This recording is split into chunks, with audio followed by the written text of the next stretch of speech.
हाँ, सबसे बड़ी पॉलिसी कॉन्टिन्यूटी है, दैट्स द मेन फैक्टर। और आपके पास अब 5 साल का रनवे है।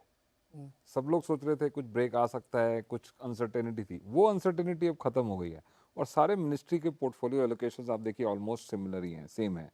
तो उससे क्या है, जो जो लोग रुके हुए थे वो थोड़ा सा now they are actually coming back to the market. Plus मुझे लगता है जो फोकस है वो अब लार्ज कैप्स पे, जो कि अंडर वैल्यूड थे, जहाँ पर नहीं था वहाँ पर ज़्यादा शिफ्ट हो गया। तो लास्ट 1 महीने में देखेंगे अगर आप, other than I think the defence stocks, जो मेजर एक्टिविटी रही है वो HDFC bank, Reliance Industries, Infosys जो आईटी सेक्टर सब लोग ना ना ना ना कर रहे थे, वो भी 20% एक साल में ग्रोथ दे गया। तो अच्छा एक मिनट में रोक रहा हूँ। किसी को पी की चिंता नहीं है, बहुत महंगा है, बहुत महंगा बाजार का। सस्ता हुआ कब था? हमें है चिंता। आपको है ना? अभी रुक जाओ, आता हूँ मैं आपके चिंता पास। है। रिलायंस कभी सस्ता हुआ था क्या? कि बहुत सस्ता मिल रहा था इसलिए कैचअप रैली बन गई। इन्फोसिस तो गिरा ही नहीं। देखो, ये जो लार्ज कैप थोड़ा फिर भी आप ओवर पे कर सकते हो, बट सबसे बड़ा रिस्क होता है स्मॉल और मिड कैप में, उनको ओवर पे करने का। अभी तो भी कर रहे हैं। वो लोग ओवर पे कर रहे हैं, वो ठीक है, जब तक ये चलेगा, ये ट्रेड चलेगा, बट वहां पे रिस्क बढ़ता जा रहा है, उसमें कोई डाउट नहीं है। मैं लास्ट वीक बार भी कह के गया था, रिस्क रिस्क तो बढ़ता जा रहा है, बढ़ता लेकिन जा फिर रहा भी है। तेजी आ रही है। नहीं तो as a investor, astute investor, आपको क्या करना चाहिए, दैट इज द क्वेश्चन। तेजी आ रही है, स्टॉक बढ़ रहा है, बट अगर आप थोड़ा टाइम होराइजन आप लंबा करेंगे, 6 महीने साल का, तो मुझे लगता है आपकी स्मॉल कैप मिड कैप में आपकी जो रिटर्न आप पीछे से एक्स्ट्रापोलेट कर रहे हैं 30% बनेगा, वो बिल्कुल नहीं बनेगा, और शायद नेगेटिव भी हो सकता है। ऐसा लग रहा है आपको? हाँ बिल्कुल लग रहा है। या ये है कि मिड कैप और स्मॉल कैप के कंपैरिजन में हम देखते हैं तो हमको लार्ज कैप सस्ता लगने लगता है। नहीं, मुझे लगता है कि कहीं ना कहीं जगह फ्रॉथ है, कहीं ना कहीं ओवर एक्सेसिव वैल्यूएशन है। ये दो तरीके से करेक्ट होती है, प्राइस करेक्शन, टाइम करेक्शन। मुझे लगता है कि प्राइस करेक्शन की प्रोबेबिलिटी ज़्यादा है। टाइम ही कम है। टाइम तो ठीक है, वो तो चलो ठीक है, 6 महीने साल में और नीचे जाता जाएगा, but in the short term अगर आप मेरे से पूछें तो प्राइस करेक्शन की प्रोबेबिलिटी है। क्या ट्रिगर करेगा event, it's very difficult to say, और हमेशा कोई ना कोई इवेंट आ ही जाता है। बट ये जो वैल्यूएशंस हैं और ये जो हो रहा है मार्केट में, इतनी छोटी छोटी कंपनीज इतनी ज़्यादा वैल्यूएशंस पे, उसको एक्स्ट्रापोलेट करके कुछ भी पे कर रहे हैं, वो मार्केट में कभी चल नहीं पाती है, ज़्यादा देर तक सस्टेन नहीं हो पाती है। ये अच्छा, इस सवाल को मैं दूसरी तरह रखता हूँ। अगर आप लार्ज को छोड़िए, मिड कैप स्मॉल कैप का पूरा यूनिवर्स लीजिए, तो उसमें ऐसा नहीं कि वो 4,000 स्टॉक चल रहे हैं। 400 मैक्सिमम होंगे, वही ड्राइव कर रहे हैं, वही रहे चले। ये फेनोमेना पूरी दुनिया में, अमेरिका में भी वही 6-7 स्टॉक मिल के 5500 खींच दिया S&P को। लेकिन लोग खरीद रहे हैं अभी भी।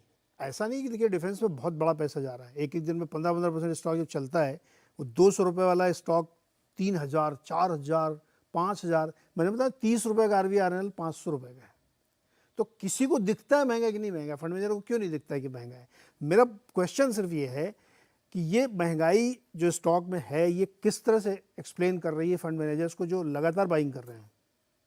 नीरज जी, मुझे लग रहा है कि फंड मैनेजर्स फोर्स्ड हो रहे हैं बाई करने के लिए, बिकॉज जितने फंड मैनेजर्स ने लास्ट 6 महीने में यह कैश कॉल लिया है, वो सब के सब गलत हो गए।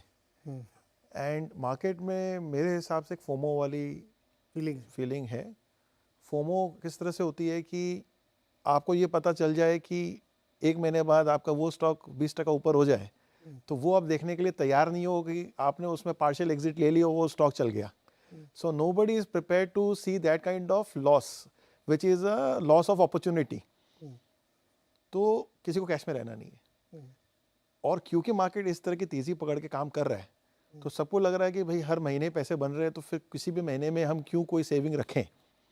So people are not trying to time, they are just simply deploying whatever they have in the market. And वो अगर हम इंस्टीट्यूशनल के रूट से देखें तो fund manager is nobody but else taking the money from such channels, और वो इनको डिप्लॉय करना पड़ता है। क्योंकि अगर आप देखें SIP का जो डेटा है हमें जो हर बार दिख रहा है, हर साल सालाना ब सालाना जिस तरह का SIP का ग्रोथ हमारे देश में है, पूरी दुनिया में कहीं नहीं है। सो अब ये क्वांटम भी छोटा नहीं रहा। एक ज़माना था जब 7-8 हज़ार करोड़ की SIP होती थी, अभी आप 20-20 हज़ार करोड़ की SIP मंथली बात कर रहे हैं। It's not a small number. $3 billion के आसपास का नंबर अब आ गया है जो महीने की है, तो ये कोई छोटा नंबर नहीं होता। एंड वो भी मार्केट को संभाले हुए।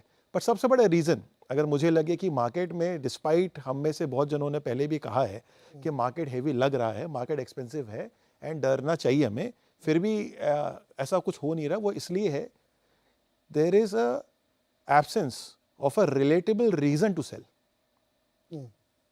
इसका मतलब ये है कि फंडामेंटली कुछ तो सामने दिखे जो ऐसा दिखे कि हमें ये रीजन दिख रहा है इसलिए हमें बेच देना चाहिए। अभी वैल्यूएशन को छोड़ के कोई भी ऐसी दूसरी कंसर्न रिलेटेबल नहीं है जिसको जस्टिफाई किया जाए कि मार्केट से एग्जिट कर ले। दूसरी बात, ग्रोथ की हम बात कर रहे हैं तो कंपनियां ग्रोथ दे रही है, तो कहाँ ऐसा सिनेरियो नहीं है कि प्राइस भाग रही है और आपको वहां पे ग्रोथ नहीं आ रही है। ग्रोथ आ रही है, ग्रोथ दिखा भी रहे हैं। और छोटी कंपनियों के अंदर में जो बार बार स्मॉल एंड मिड कैप के अंदर में ये प्रीमियम क्यों आ जाता है देन लार्ज कैप और एनी अदर पार्ट, वो ये भी है कि ओनरशिप। अगर हम अमेरिका को कंपेयर करते हैं, वहाँ पे लार्जली जितनी कंपनियां सारी इंस्टीट्यूशन है, प्रमोटर लेड नहीं है। और यहाँ पे ज़्यादातर प्रोमोटर लेड है। तो अगर प्रोमोटर लेड की जो शेयर्स अगर वो प्रोमोटर अपने पास रखता है तो फ्लोट क्या आपके पास मार्केट में, सो फ्लोट की कमी है। अच्छा, फ्लोट की कमी है और अगर थोड़ी सी भी ग्रोथ आती है या थोड़ा सा भी रुझान आ जाता है इन्वेस्टर का तो स्टॉक भाग जाता है।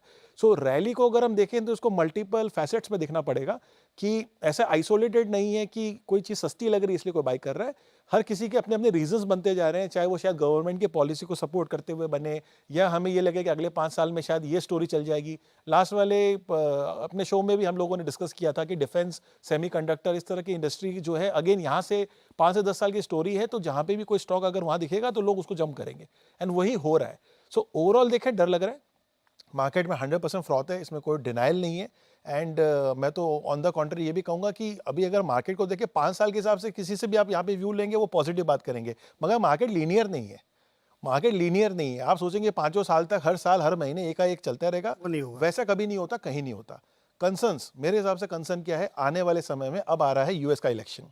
यूएस का इलेक्शन क्योंकि ग्लोबली साइजेबल सबसे बड़ी इकोनॉमी है, ये मैटर करता है। स्लो डाउन आएगा क्योंकि बाहर से पैसे जो इतने आ रहे थे या जो इतना बड़ा साइड मनी है वो थोड़ा स्लो डाउन वहाँ पे हो सकता है।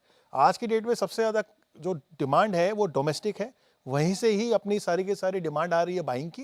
दैट्स द रीजन मार्केट के अंदर में अभी भी कहीं से भी कोई ऐसा सेलिंग प्रेशर नहीं आ रहा जिससे ये रैली रुके। एफआई तो बाई नहीं कर रहे तो यूएस से हमें क्या फर्क पड़ेगा? सो एफआई बाई नहीं कर रहे, वो हम सिर्फ बात कर रहे हैं उस पर्सपेक्टिव से जहाँ पे लेन देन की बात हो रही है as a float.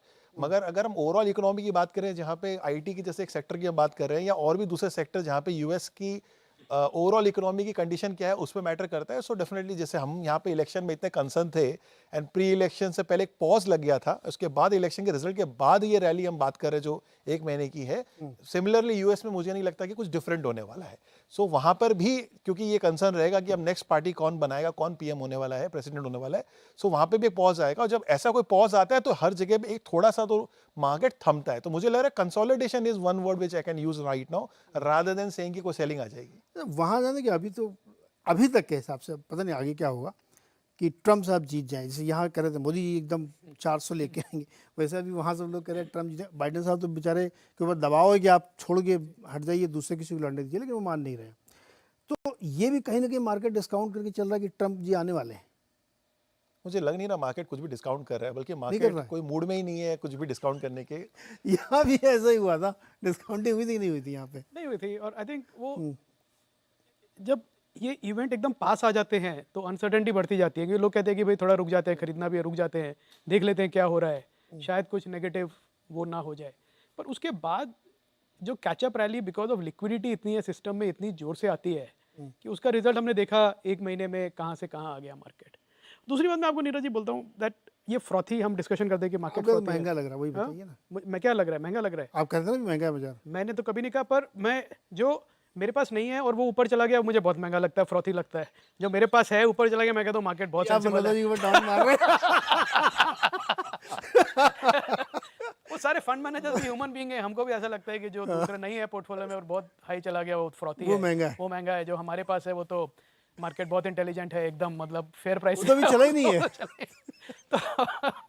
Grass is always greener on the other side. नहीं पर ठीक है, पर मुझे लगता है फ्रैंकली 30 साल से मार्केट देख के आई थिंक मार्केट एक इंटेलिजेंट सिस्टम है जो ऑटो करेक्ट करता रहता है अपने आप को। बीच बीच में कभी फ्लोज की वजह से ओवर प्राइस होता है, अंडर प्राइस हो जाता है, तो आपको वो मैनेज करना पड़ेगा over a period of time. पर मार्केट में तो रहना ही पड़ेगा, मतलब आप अपना पोर्टफोलियो एलोकेशन चेंज कर लें, थोड़ा उसको प्ले अराउंड कर ले, रिस्क को कम करने के लिए पोर्टफोलियो में रिटर्न एक्सपेक्टेशन बढ़ा ले या कम कर ले, उतना एक्टिविटी ठीक है। पर ओवर द ईयर्स मार्केट में बने रहने में ही समझदारी है। मतलब एक इवेंट से डर के निकल गए या कैश एलोकेशन बढ़ा दिया, फिर वापस भाग रहे हैं। जैसे अभिषेक ने कहा कि कैसे जो कैश लेके बैठे थे अब वो वापस इस जुगाड़ में है कि वापस मार्केट में आ जाएं, प्रीमियम दे रहे हैं। तो उससे अच्छा है कि आप मार्केट में बने रहें, क्योंकि ओवर द पीरियड तो मार्केट रिवॉर्ड करेगा ही, शायद 1 साल ना दे उसके बाद देगा। तो डिपेंड करता है कि आपका अच्छा, इन्वेस्टमेंट दूसरा पीरियड कोई क्या है। एवेन्यू भी नहीं है पैसा लगाने का, कहाँ लगोगे आप? अब एफडी करोगे, इंटरेस्ट कोई फायदा एज नहीं? इंटरेस्ट रेट्स कम हो रहे हैं, और वो एक मुझे लगता है ट्रम्प इलेक्शन, यूएस इलेक्शन से ज़्यादा जो इम्पैक्ट जो मार्केट अभी देख रहा है कि वो इम्पैक्ट है कि इंटरेस्ट रेट कट से क्या होगा, लिक्विडिटी बढ़ेगी और सिस्टम में, कॉस्ट ऑफ कैपिटल और कम होगा, तो कैरी ट्रेड्स हैं वो और बढ़ जाएंगे उस समय। तो एक मार्केट उसको ज़्यादा प्राइस कर रहा है इस समय, इंटरेस्ट रेट कट्स को, rather than focusing only on election results. Election results मेरे को नहीं लगता यूएस में होते हैं तो उससे कोई ज़्यादा फर्क पड़ता है कि कोई डेमोक्रेट या रिपब्लिक है, economic policies at the end of the day सबकी सेम ही रहने वाली है।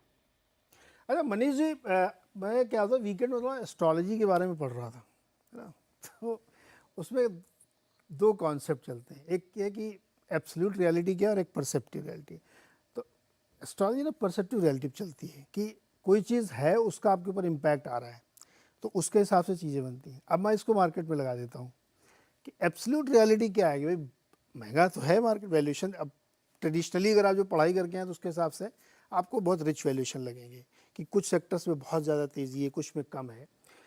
लेकिन परसेप्शन ये है कि मार्केट में बहुत पैसा है, लिक्विडिटी है, नैरेटिव्स हैं, और अगले 20 साल की विजिबिलिटी आपको बताई गई है कि अब ये सब चीज़ें बदलेंगी। जैसे मतलब ऑन सीरियस नोट, मैं जेफरीज को ही सुन रहा था आज सुबह ही, तो उनके एक एनालिस्ट से कहते हैं कि डिफेंस में मुझे डिफेंस और पावर कैपिटल में लगता है कि 15 से 20% की ग्रोथ अगले कई सालों तक चलेगी। तो अब ये एब्सोल्यूट है ही नहीं, पता नहीं है, परसेप्शन तो है ही। तो मनीष, ये जो अगर हम इस परसेप्टिव रियलिटी को सही मान लें कि 20,000 करोड़ 22,000 करोड़ हर महीने केवल एसआईपी से आ रहा है, स्टॉक कोई छोड़ने को तैयार नहीं है, सारे एक्सपर्ट ने मिल के पूरे देश के रिटेलर को ये सिखा दिया कि बेचने का नहीं है, आगे पैसा बनेगा, जितना लंबा होल्ड करोगे उतना लंबा पैसा बनेगा, तो कोई क्यों बेचेगा, इसलिए मार्केट चलता रहेगा। क्या ये एक फीलिंग आ गई क्या लोगों के अंदर?